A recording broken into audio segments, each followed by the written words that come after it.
My question has to deal with love and how we relate to others.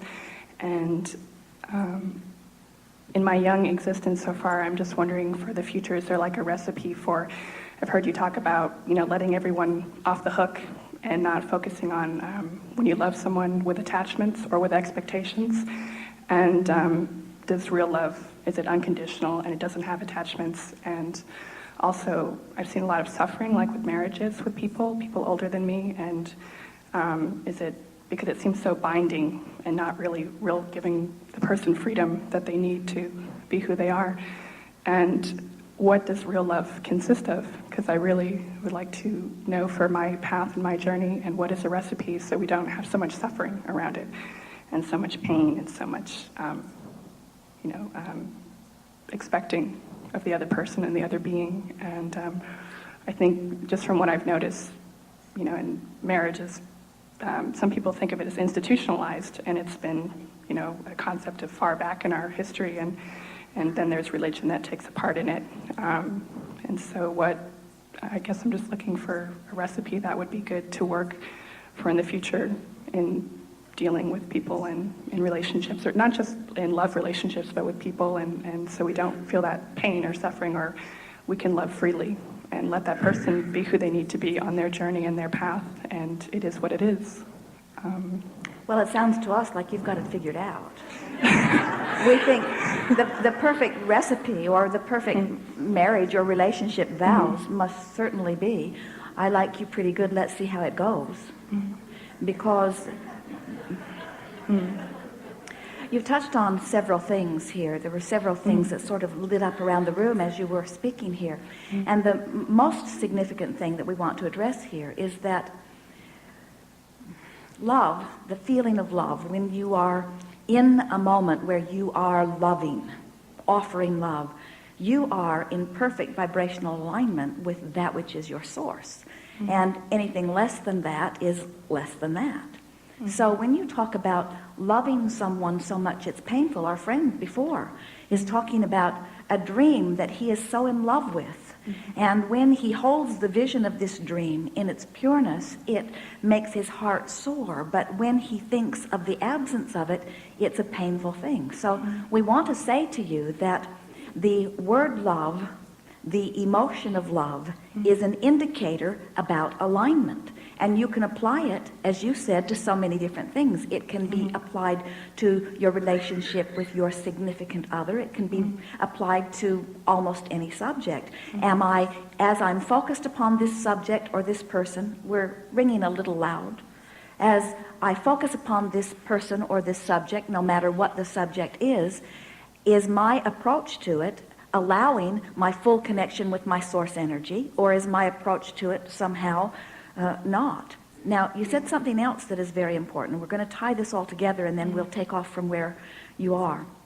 And that is that the emotional scale that we've been talking about all morning is, on the end of it, that feels like love, is also your personal, in the moment, perception of freedom and empowerment.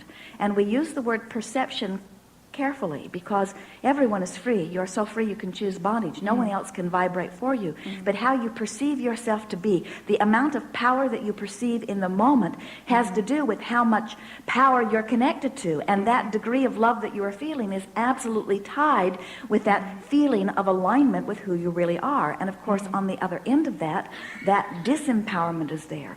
So it's an interesting thing. You talked about the pain you see in relationships. Or why people can't let go, of another person, or they hold on and they can't, or like you talk about, there's always abundance available, or everything's in perfect timing and the right person will come along when they need to be. So don't feel sadness perhaps if it's not in how you perceive it to be, because Source knows what you need at the right timing. So I guess why is there that wanting to cling or wanting to hold on and to... Well, the reason that wanting to cling or hold on is so prevalent is because the person who is now clinging was not in touch with their own emotions to begin with. In other words, here's how it usually works. That is usually the ending of this kind of scenario. So I'm in my physical body and I want to feel good. And I haven't yet figured it out that I can focus myself into feeling good. I'm still, like so many people, looking at that and feeling good and looking at that and feeling bad. And so believing that if more things were like that, I'd feel better. And if fewer things were like that, I'd feel better. Still believing that I need to control circumstances. So I come together with someone, and in most relationships, especially in the beginning, because you don't know so much about me and I don't know so much about you, and we're both hoping for what we each want, so both of us are more in a place of alignment in the beginning of a relationship, because we're looking positively, expectantly at one another. And in doing so, we're finding the best in each other. And in looking for the best in each other, we are, without maybe even knowing it, aligning with Source, who always looks for the best in each other. We're aligning with that broader non-physical part of ourselves. And so we say, oh, this feels so good. When you look at me and my physical body and you love me, you're in alignment with Source in order to love. And when you shower your love all over me, it feels so good, I say to you, in my physical form. So then, as that feels good, then what happens, however, is that you have to continue to hold yourself in a place of connection and positive expectation in order to flood that well-being all over me. And if you don't, then I feel like a puppet that somebody has let go of the strings. And then I begin saying things to you, such as, you don't love me like you used to, or you don't make me feel the way you used to, when it was never your job to make me feel this way to begin with. All you were was a catalyst that caused me to connect with who I really am and how I really feel. So the clinging or hanging on that you're talking about is where I now remember that you did make me feel good, and I'm hanging on to that dream, and I'm hanging on to that vision, and the closest thing that I associate to feeling the way I always wanted to feel was that brief time when I felt that way with you, so I'm holding on to you. And what we want to say, we want you to get so consciously aware that the way you feel is about what you're focused upon, and that the way you feel is about your amount of alignment with who you are or misalignment, allowing of who you are or resisting of who you really are. And when you get that, and you further understand, as we've been talking all morning, that you can, with deliberate thought, while we acknowledge you can't do it all at once, you can do it incrementally. As you acknowledge that you can close that gap between where you are and where you want to be, or who you are and who you really are, then you're not holding other people in that impossible position of having to perform in a way so that you can feel better. When you say to someone, I need you to be different so that I can feel better, you have no power. That's the pain of relationships. It's expecting the impossible. It's giving someone else the power to do something that nobody else can do. Nobody can hold you as their object of attention completely enough to assure that you will always be in alignment. And if they did, you'd be screaming and running and trying to get away from them, because you would feel like you were suffocating, you see. So a relationship becomes magnificent when you let your primary relationship that you are seeking be with you. When you say, nothing is more important than that I feel good. And then on a myriad of subjects, you practice bringing yourself up the vibrational scale so that you show yourself that under all conditions that you have the power to focus and feel good. We were visiting with a woman one day who said, Abraham, my son is between relationships and desperately wanting one. Can you give me some words so that I can help him find one? And will he find her soon? And we said, hopefully not. And she was shocked. Why in the world would you not want him to find someone? Because it seemed that that was what he was so heartbroken about. And we said, if he finds a relationship now, she will be just like he is. Law of attraction will bring to him a vibrational match. And she won't have any money either. She won't have any self-esteem either. She won't like herself either. And they'll just bang around together, and then they'll split up. And she said, well, that's exactly what's been happening. And we said, it's so much better if you can come into vibrational alignment with who you are, and then let law of attraction bring you someone else who has also come into vibrational alignment. And that kind of a relationship works because you're not asking the other one to do your work. Right. You're doing your work, and then you're just having the benefit of joyously dancing together. It's possible. You don't ever have to leave your relationship behind. Your relationship, just like everything else in your life, is continuing to evolve. And right here in the middle of this relationship that may feel so awful that you want to run kicking and screaming from it, you're launching rockets of desire. You're amending your desires relative to that relationship. And Source is becoming all of that. And if you, the Source part of you, is becoming all of that. And if you could find, through reaching for thoughts that feel better, in other words, finding thoughts that give you relief, relief, relief, if you could come into vibrational alignment with that, you could live inside of an eternally evolving relationship that would continue to be as fresh and new as you are.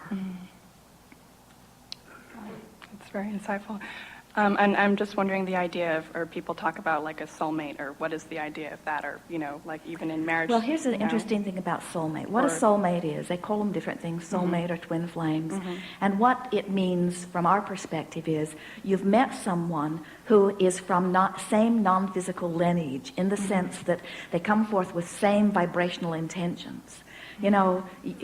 As you come forth, you come in forth in clusters, and those with whom you are interacting in the non-physical realm often join you as you come forth physically. But people make such a thing about this because when if you really want to know it, everyone who is walking the planet today is your soulmate in one way or another. And in other words, when Esther and Jerry met, they both felt an energy around that. In other words, and people often describe it as a sensation of coming home. When you meet someone that is of the same non-physical essence that you are, if you are vibrationally up to speed with your Source at that time, and the other is vibrationally up to speed with Source at that time, then there is a powerful connection. But the connection that you're feeling is about your connection with who you really are. And when you are in alignment with who you really are, the universe yields to you only soulmates on a myriad of subjects. So it's a mirror then. When you meet someone who makes your heart sing, you can say,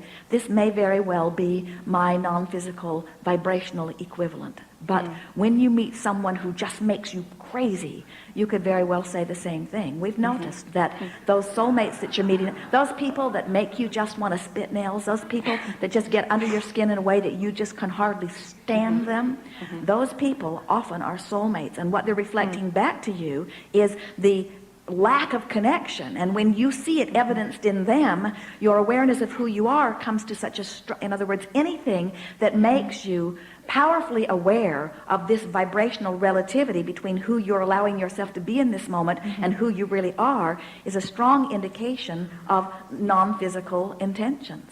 Often you say to each other, let's go forth and mix it up together. The best of soulmates are those who say, let's go forth and have a meaningful experience, which usually doesn't mean let's go be identical and agree with everything. It usually means let's provide some contrast for each other, and let's be catalysts that launch rockets of desires, and then let's be catalysts of coming into alignment, and then let's experience the deliciousness of our having come into alignment, and let us live happily ever after together. In other words, that is what true soulmatedness is about. So is there only one person for you? I mean, when we talk about marriage, until death do us you part. You come forth into clusters. Until death do us part, and please let it come soon. Yeah. Right. But that seems like, even like the whole marriage vows, it just seems very binding. And why? What would your idea be if well, even that's what we say. I like you pretty good. Let's see how it goes. Would how be a much better marriage vow, because this until death do us part thing. It's so serious. What that marriage vow says binding. is, so we'll come together. We're really not sure how we got here, but here we are. And I'm so afraid that it won't last. That I'm going to lock you into, and you're going to lock me into a promise that neither one of us are ever even going to be able to come close to keeping. And then we'll just hold it over each other's head until we exacerbate our reason for not being together. Because after all, we're going to need huge justification to break apart if we are not living happily ever after. And we say, oh, it is a very troubling situation. If we were standing in your physical shoes, we would not go down that road. We would get into alignment with who we are, and we would say, Source energy, I'm feeling pretty good. Please help me to align, find, interact with, come to know someone who's a vibrational mate, and I'll know it when I see it, and you will.